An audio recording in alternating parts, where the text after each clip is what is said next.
Okusomesa abantu ku bikwatagana n'ebyokulonda tekirina kubaawo mu biseera bya kulonda wokka, nga wabula kyandibadde kya buli lunaku okuteekerateekera abalonzi naddala nga batuuse mu biseera by'okulonda. Bino byogeddwa Sipiika Rebecca Kadaga bw'abadde mu lukuŋŋaana lw'ababaka ba Paalamenti olwategekeddwa okutunuulira ebyo ebyaliwo mu kulonda okwaliwo mu mwezi gw'okubiri w'omwaka guno. Sipiika Kadaga agamba bunaanyizibwa bw'akakiiko akavunaanyizibwa ku byokulonda okuvaayo ne kasomesa abalonzi ku bikwatagana n'ebyokulonda nga so si kulindira biseera bya kampeyini olwo ne bavaayo okunyonyola bannayuganda ku byokulonda oluusi abamu bye batategeera olw'obudde obutono bwe bateekawo okusomesa abantu. Ndi munyamivu nti tukola voter education ate nga buli kulonda kubeerako ebikyuka n'abantu abategeeza mangu nga tebategeeza nga ekiseera tekinaba bijja ku nkomerero ne bakola speed ne batakola mirimu gyabwe. Kati nga nti bano bateekewo entegeka bakole voter education ng'obudde tebunaba. Okusinziira ku muwandiisi w'akakiiko k'ebyokulonda Sam Lwakojo awagedde ensonga ya sipiika ng'agamba nti enkola y'okusomesa abantu ku byokulonda mu biseera bya kampeyini erina okukyusibwamu.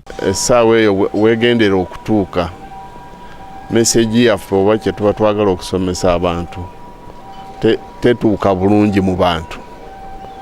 Singa kiba kisoboka twandyagadde ffe tutandike nga bukyali nnyo, tutandike nga kati okusomesa abantu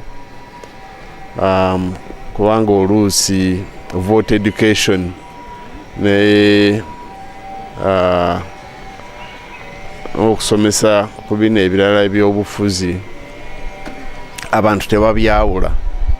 So bw'obanga ogenda kubisomesa byonna wanditandise nga bukyali.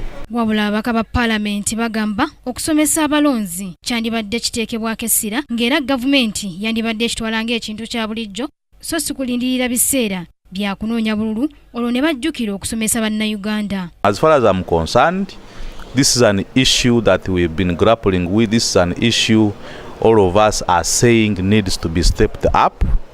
Government must step up and do adequate voter education. As far as I'm concerned, we don't have voter education at all. This thing of electoral commission and government coming 2 months towards the election and say we are going to do voter education, for me that's not voter education.